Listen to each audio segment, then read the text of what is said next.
This worked out. I'm going to spend the next 15 minutes or so, and I'm going to try to answer as many questions as I can.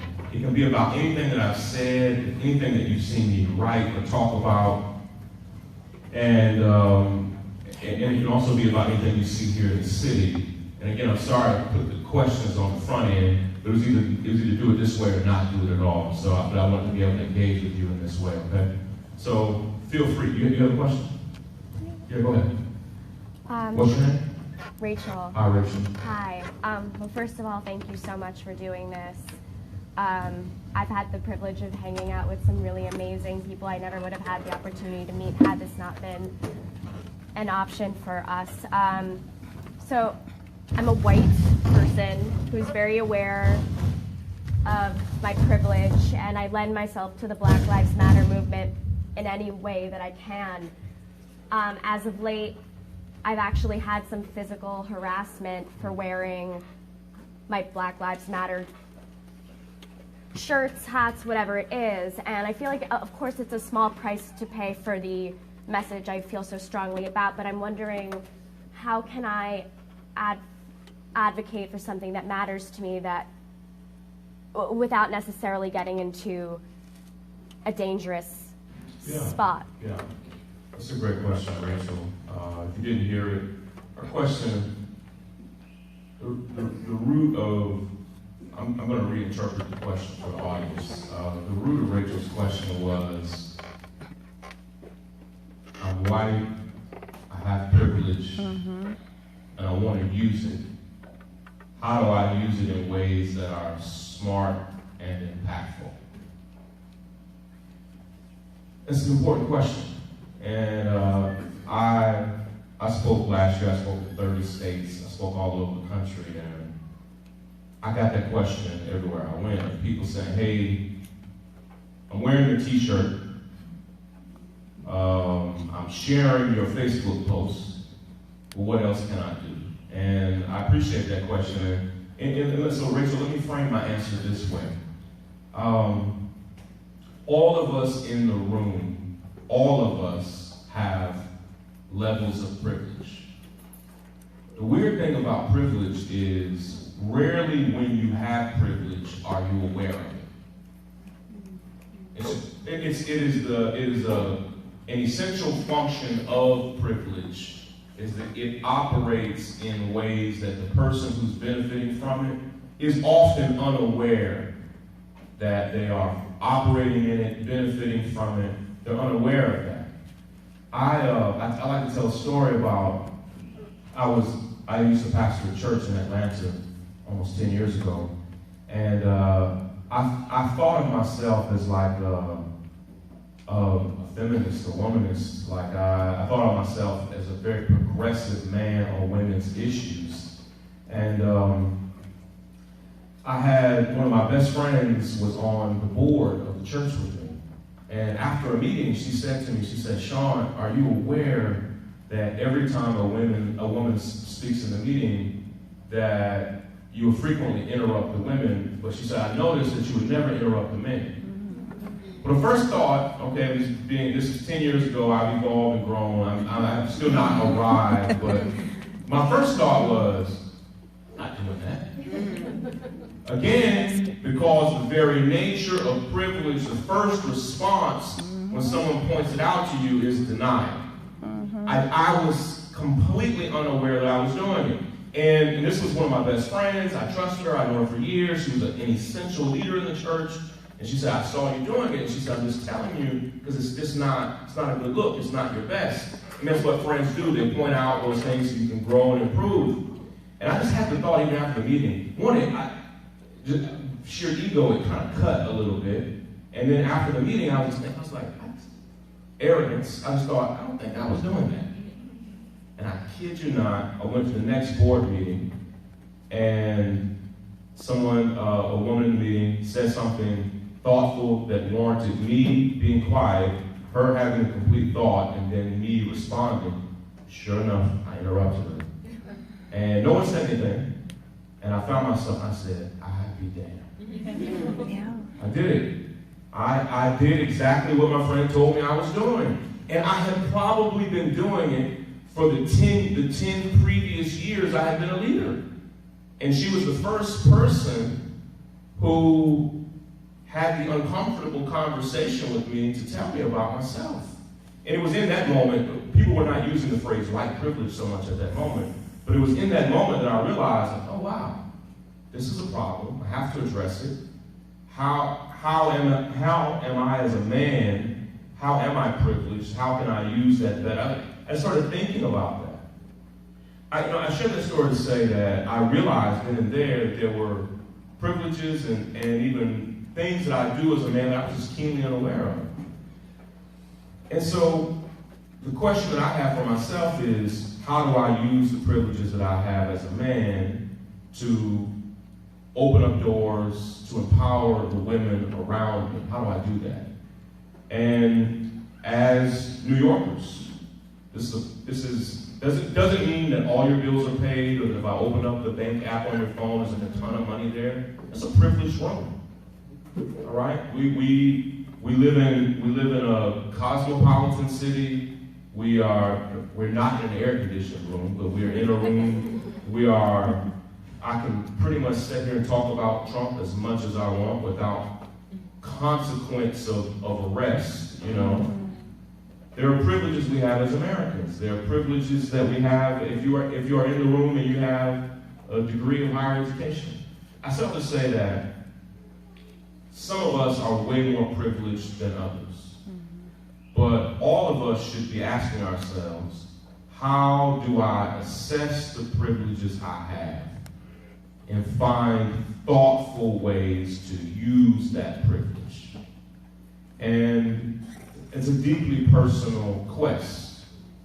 Part of what I hope to empower this group to do, those of us in the room, is for us to not just use our privilege, but to also use our skills, our resources, our training, our education. You'll see in my presentation that I'll be making shortly. I think we're being out-organized by those who mean us harm. Painfully so. Again. We're being out-thought, out-organized, out-maneuvered, outspent. And by and large, from the conversations I have with people, most people do not feel that they are using the full weight of their skills and energy and capacity to fight back against something that looks terrifying. And we see it and we're not confident. Like I do a lot, but at the end of the day, I feel like, man, I'm not doing enough. That had already scored us in each of those things. And I said at the end, we're probably like the 12th best country. We're more along the lines like of kind of barely making the playoffs. If you're a sports fan, like we're like a wild card team. Based on actual metrics on all those things. And several comprehensive studies were done on, you'll see them, they come out every year, like the happiness quotient. I mean, and like and the happiness does not mean like, it's not smiling, it's about the quality of life. Ours was terrible. It's terrible. And the point is, and all of those studies were done before this administration. And we were already barely making the playoffs. And so people are exhausted. And there are a few things that I do. I take days off. My family and I, when we can, we get away. This weekend, we're going to go to the beach. We'll hop in the car and drive down there. There's an ice cream shop close to us, and we go a lot, like all the time. When I'm watching like my favorite new series on Netflix, I'm not watching that while also looking at Twitter. At night, I put my phone on airplane mode and actually even put it far away from my bed so I'm not tempted to look at news or look at the craziness of the world. I don't take my phone to the dinner table. my family and I, three of my children are here with me tonight. We eat dinner together every night. You know, I by and large don't look at the news after 6 o'clock. And so it gives me a window of time from 6 p.m. probably to 6 a.m. or so, to where it's a Trump-free zone in my life, a news-free zone in my life, and we need that. When I'm watching, I love sports, so when I'm watching the game, I'm not watching the game and following the news.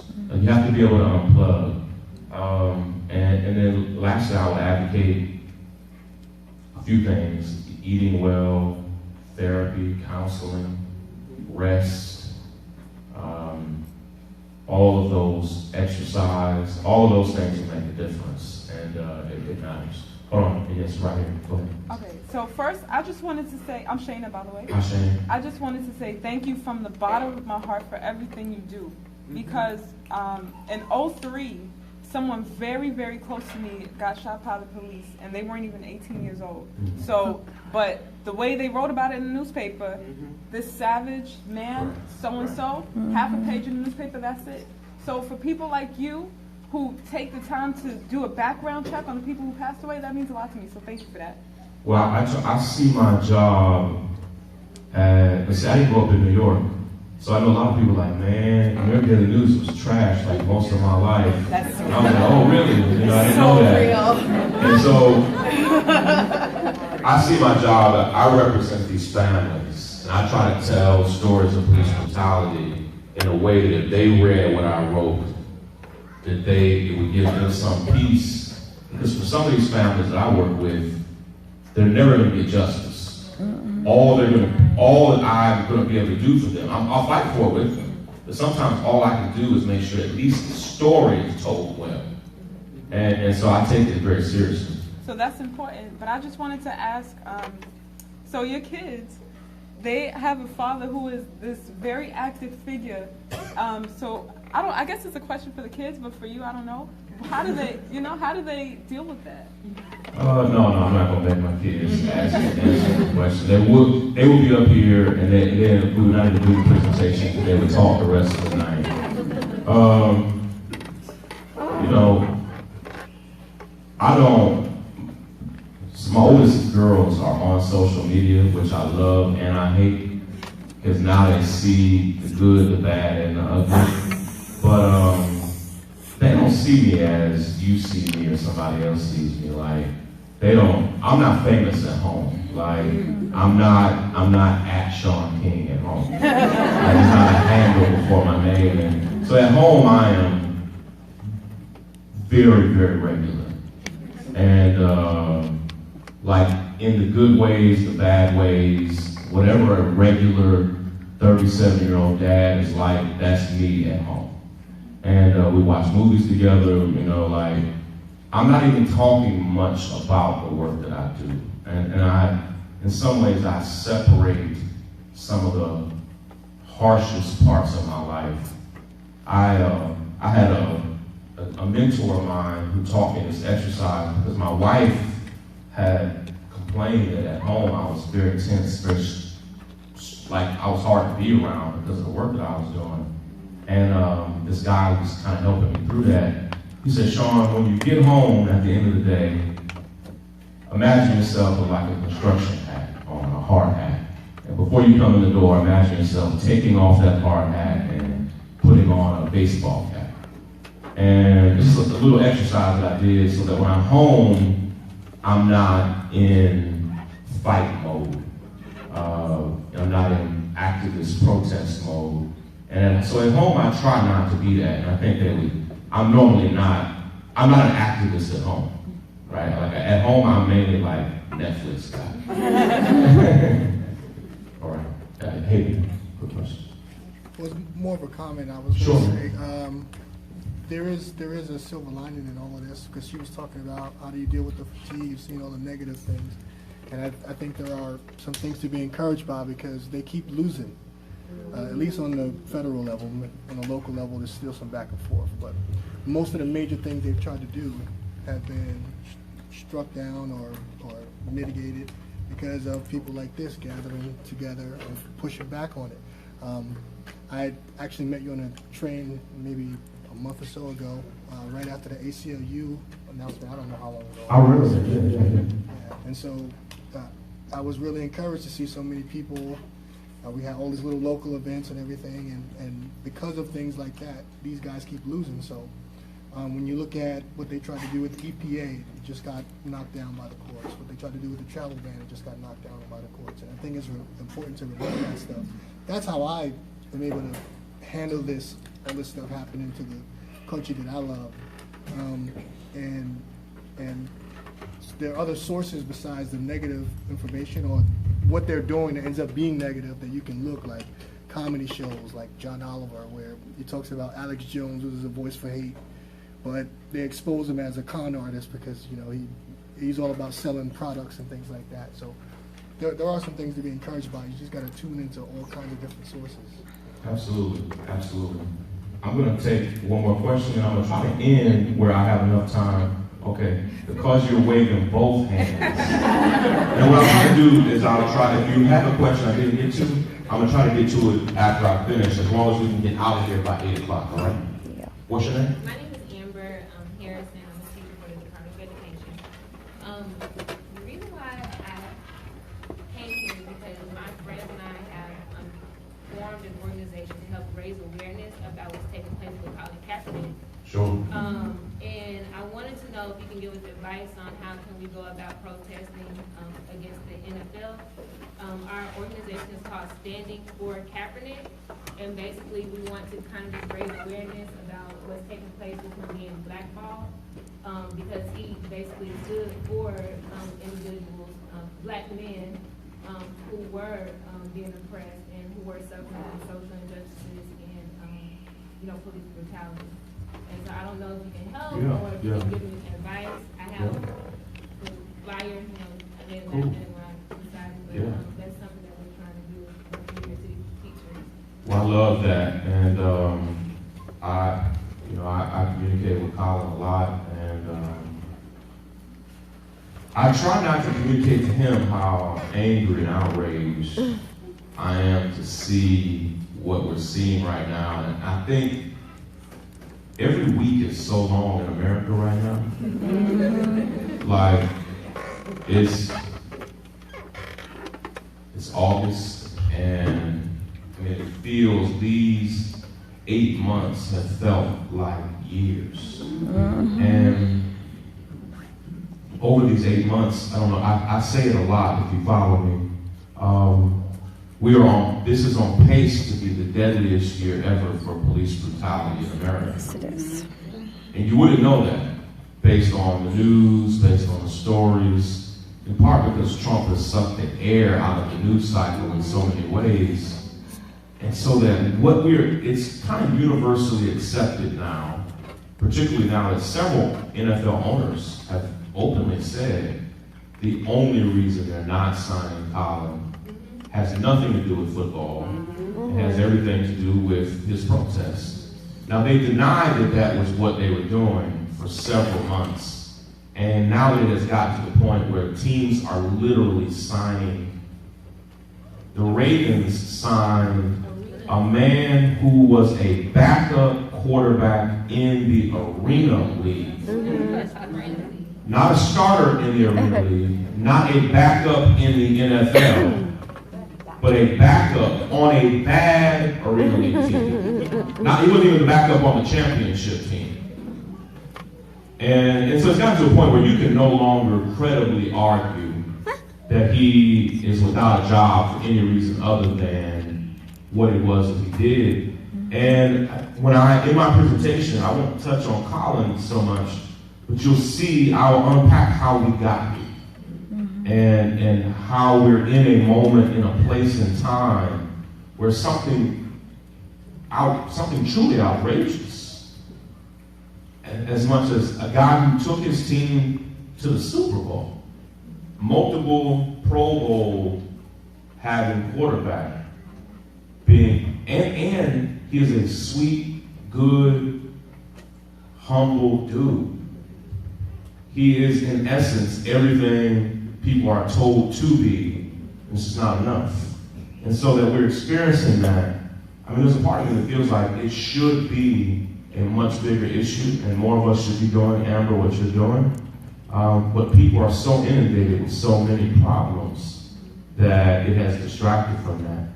I would say, like, as far as the boycotting or whatnot, it's something as simple as not turning on your TV, you know, when the NFL game is on, or just not buying your paraphernalia, because they're making money. The same person that they're protesting, they're blackballing, are the same people that's bringing them in billions of dollars. Like, the NFL team is made up of 70% black men. 70% of the men on the NFL team are black, and the NFL are, you know, they're able to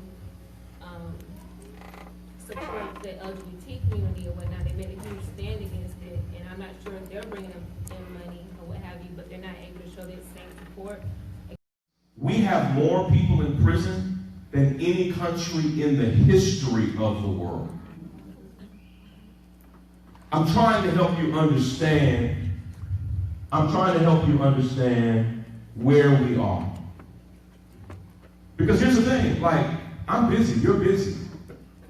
I have bills, I have children, I have multiple jobs with multiple bosses. It's hot. Right? And over the course of my day, I'm not thinking, where are we in the scheme of human history? But it's an essential question to answer. Because if we're getting better and better and better, how do we explain them? How do we explain them? We explain them because this is not true. That's not how humanity works. Two thoughts, and then I'll transition to what I hope we can build together.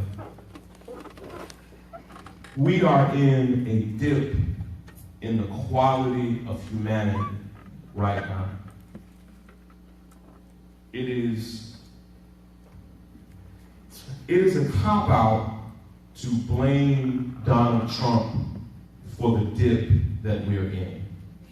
He is simultaneously a symptom of the dip, and he is a frequent cause of it as well.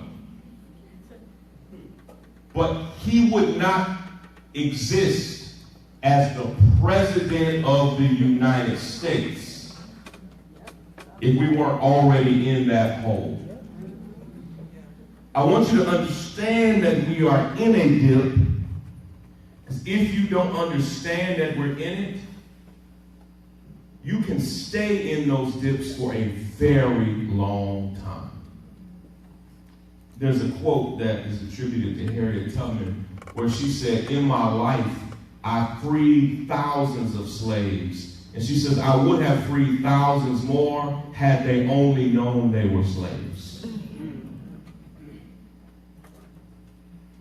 That I'm not calling you slaves or us slaves, but I am saying that there were people who lived throughout slavery who literally, I just did a study on the men and women, the enslaved men and women who lived on Thomas Jefferson's plantation. And we determined that about 90% of them, from the day they were born to the day they died, never left that plot of land. Not once. Someone come there to tell you to escape somewhere. Escape where? To what? With who? For what? And Harriet Tubman said, literally, I would have freed thousands of more people had they only understood the condition they were in. We are in a very painful, problematic dip in humanity. And like the period of the transatlantic slave trade, sometimes dips don't last for years, sometimes they last for centuries. We should not assume that the dip we are in began with one man's election and will end when he loses. You also, that's what I wrote about today, you should not assume he will lose. It was the assumption that he could not win. He won 30 states. We could sit here and talk and cry about the popular vote. He won the Electoral College. 30 states chose him. That's true. We are in a dip in the quality of our humanity. You live in the country that has more people in prison than any country in the history of the world.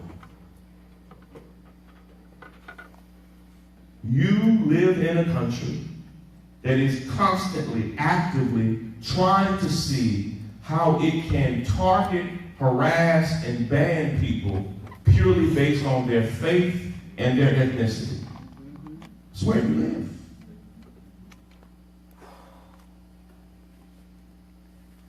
I'm not even making a political statement when I say what I'm about to say.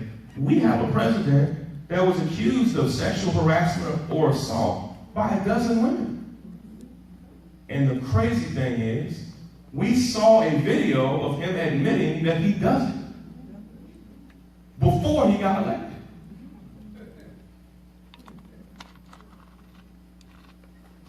We could stay here for a long time if we don't organize and fight our way out of the dip. What's wild is what it takes to get in it is not at all what it takes to get out of it. Most of us are struggling to even figure out how we got here. And if we stay, hear me clearly, if we stay in this state of wondering how we got here, we'll stay here. We will stay in this dip. Over the past 3 weeks, I don't know if you caught this, it's hard to keep up. One congressman from Georgia threatened to assault a Republican, threatened to assault Senator Lisa Murkowski and Senator Susan Collins, two Republican women, for voting against the Repeal Act. Then another congressman from Texas said he wanted to kill them. He started talking, he actually said he wished he lived in the age of Aaron Burr so he could have a duel like Burr and Hamilton. Aaron Burr killed Alexander Hamilton.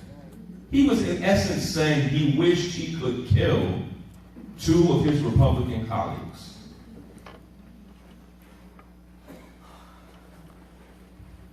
Two weeks ago, Donald Trump's personal lawyer was emailed by a stranger.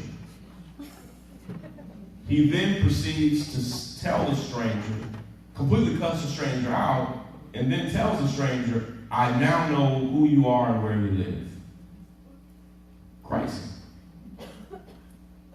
2 months ago,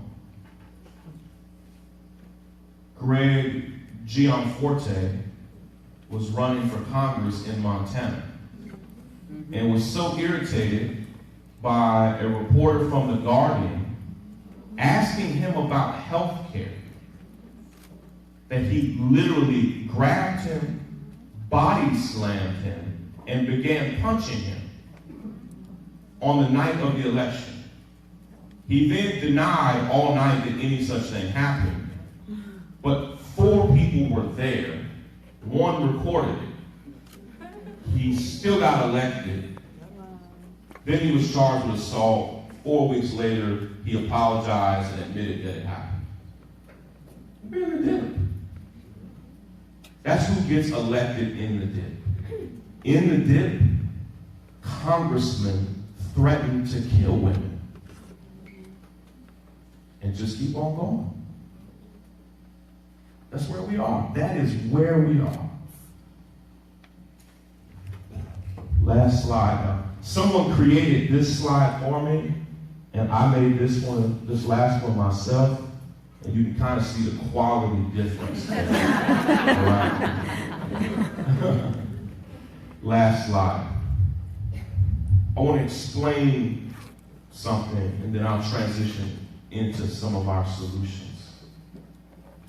I'm a historian by training, and when you see a dip in the quality of humanity, it almost always comes after the introduction of an innovation.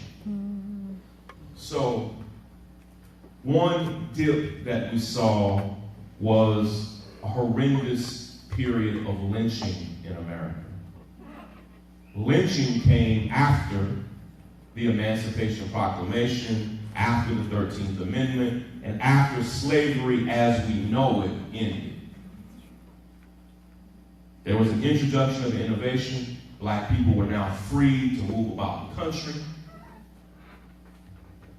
And a dip happened, a horrendous period of almost 30 wild years of lynching in America.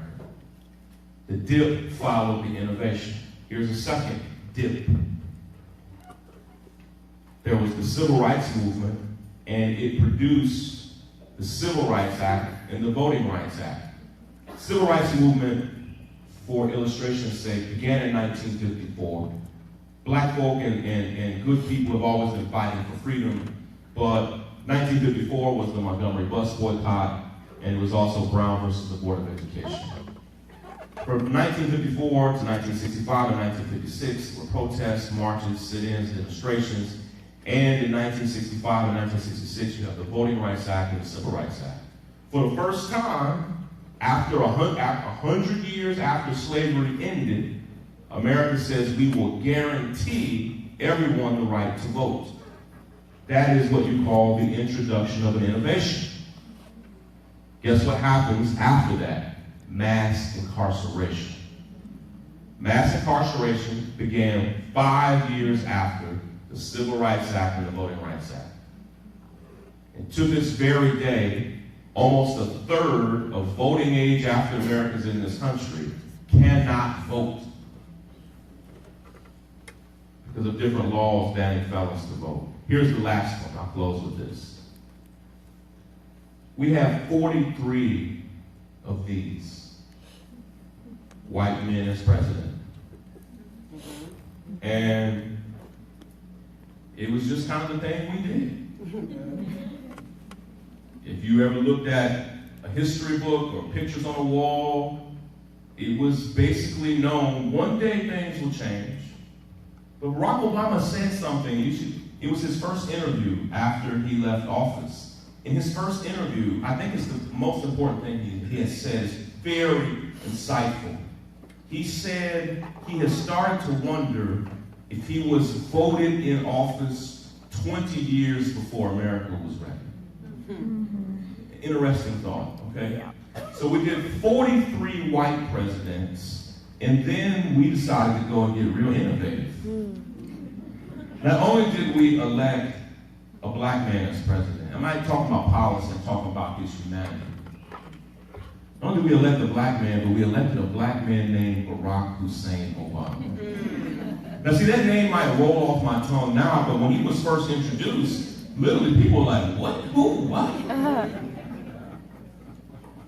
And he is, you know those, what is it, Dos Equis, the most interesting man?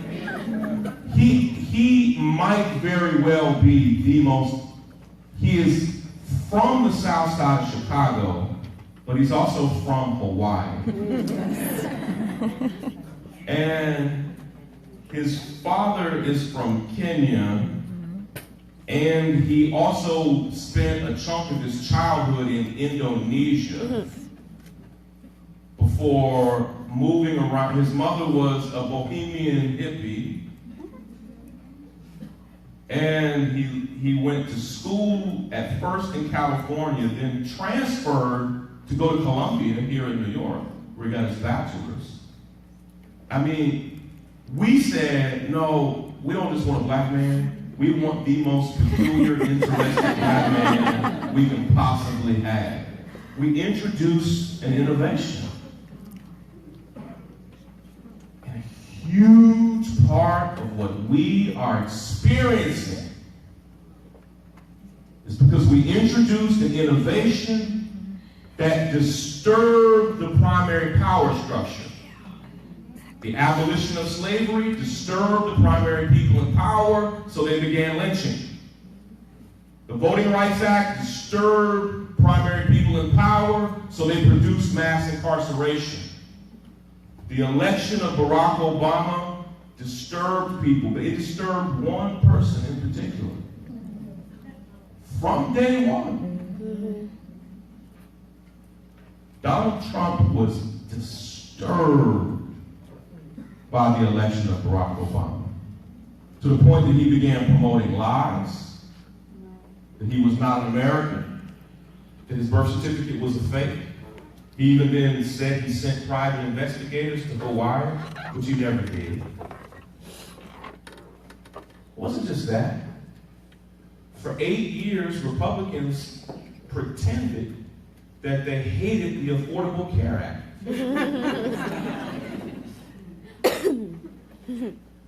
You know they pretended because studies have been done to ask people, conservatives, do you hate Obamacare? And it goes up to like 85%. Do you hate the Affordable Care Act? It goes down to like 40%. They had nothing. We just witnessed it. For 8 years, it was their primary, told you a view of how history has unfolded, that they are confused at how we could be experiencing all of this bigotry and racism and violence if we're here. I remember I was in New York the day after this past election, and I did a morning show that morning, and literally, no joke, people were just walking and crying on the streets of New York. And strangers were consoling each other. Like, it was a, people who lived in New York after 9/11 said it felt strangely like that day. There was a sense of grief and sadness, and that was hard to verbalize and explain, and people were emotional. And what some people were struggling with is, how could that happen if we're here?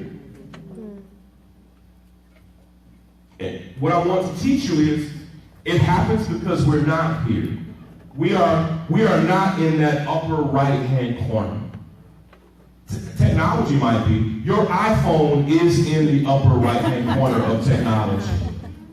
And what I want you to understand is that humanity has not progressed like our technology. So as our gadgets get better and better and better, and they get faster and clearer, they unfold like this. Like Leopold von Ranke talked about medicine and how he was living in a period where human beings for the first time were able to put people asleep during surgery. And he was fascinated because people were finally being put to sleep during surgery and waking back up. In essence, they had learned how to put people to sleep, but they were just putting them to sleep and they were never waking back up. And he's like, wow, we're having this breakthrough where people are being put to sleep during surgery and shockingly they're waking back up. He talked about transportation. I mean, think of just from 1900 until today, how it's evolved. And what he said is, we are confusing our interactions with technology. We are confusing how that works with the progress of humanity. Let me break it down. If this is true, if this is how humanity works, how do we explain this? This is a diagram from the transatlantic slave trade. It took place over about 300 years of American history. This is a diagram where this is an actual diagram, not an artist's rendering. Someone wanted to, human beings were bought and sold in this country like property. Here's what's shocking. This diagram, if this represents all of human history, if that bottom left-hand corner bar is early humanity, and this is us today, then this right here, this right here, took place about midway through the final bar. In the scheme of human history, the transatlantic slave trade happened yesterday. And if humanity is steadily getting better, how do we explain this? How do we explain that? How do we explain him? If humanity is steadily getting better, how do we explain these men? Survivors of the Holocaust, several live in New York City to this very day. This is